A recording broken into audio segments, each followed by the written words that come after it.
Suatu ketika ada seorang anak laki-laki bernama Jack. Dia tinggal bersama ibunya, tetapi mereka sangat miskin. Mereka berjuang keras untuk mendapatkan kehidupan yang layak. Suatu hari ibu Jack sakit keras, dan mereka tidak punya uang untuk membayar biaya pengobatannya. Yang mereka miliki hanyalah sapi peliharaan mereka, tanpa sarana lain. Jack pergi ke pasar untuk menjual sapi mereka untuk membeli obat ibunya. Namun dalam perjalanan, dia bertemu dengan seorang pria tua yang aneh. "Kamu sepertinya anak yang baik. Jual sapi ini padaku dan ambil kacang ajaib ini." "Kacang ajaib?" "Ya, mereka bisa memberimu banyak uang." Jack berpikir sejenak, dan mempercayai orang tua itu. Jack menjual sapinya untuk ditukar dengan kacang ajaib. Tapi ibunya sangat marah. "Oh tidak, kita kehilangan sapi kita. Seseorang telah menipumu, Jack. Kacang-kacang ini tidak berharga." Mengatakan hal itu, dia membuang kacang ajaib itu di kebun. "Maaf, ibu. Aku hanya ingin membantumu." Tapi apa? Malam itu, kacang ajaib bertunas dan tumbuh lebih tinggi, dan lebih tinggi lagi menjadi tidak pernah berakhir. Batang kacang yang mencapai awan dan ke langit. Keesokan paginya, Jack tidak percaya dengan apa yang dilihatnya. Dia terkejut menemukan batang kacang tertinggi di dunia. "Saya sedang bermimpi." Karena penasaran, Jack segera memanjat pohon kacang tersebut. Saat memanjat, ia bertemu dengan seorang peri. "Teruslah memanjat, Jack." Dia akhirnya sampai di sebuah awan besar di puncak. Dia melihat sebuah kastil besar milik raksasa jahat yang telah mengumpulkan kekayaan dengan cara merampok orang miskin.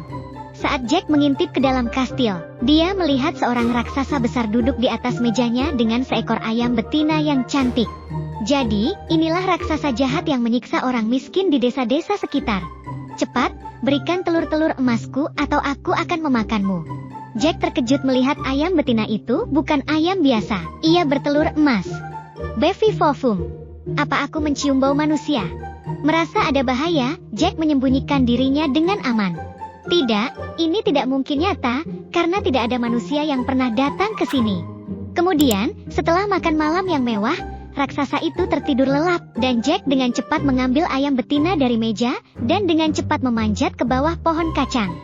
Keesokan harinya, Jack memanjat pohon kacang lagi dan memperhatikan raksasa itu dengan seksama. Hari ini, raksasa itu duduk dengan kecapi emasnya. Jack terkejut melihat kecapi itu memainkan nada-nada merdu dengan sendirinya pada senar emasnya. Dia sangat gugup saat itu. "Bevi Fofum, apa aku mencium bau manusia?" Merasakan bahaya, Jack menyembunyikan dirinya dengan aman. Tidak, itu tidak mungkin nyata, karena tidak ada manusia yang bisa datang ke sini. Tak lama kemudian, alunan merdu kecapi membuat raksasa itu tertidur. Jack segera mengambil kecapi emas itu, dan berlari menuju pohon kacang secepat mungkin. Namun, kecapi emas itu ketakutan dan mulai menangis dan berteriak.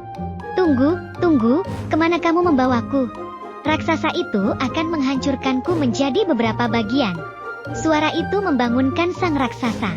Saat mendapati kecapi itu hilang, dia segera mengejar Jack. "Tunggu sampai aku menangkap kalian berdua." Jack dengan cepat memanjat turun dari batang pohon kacang, dan segera meraihnya.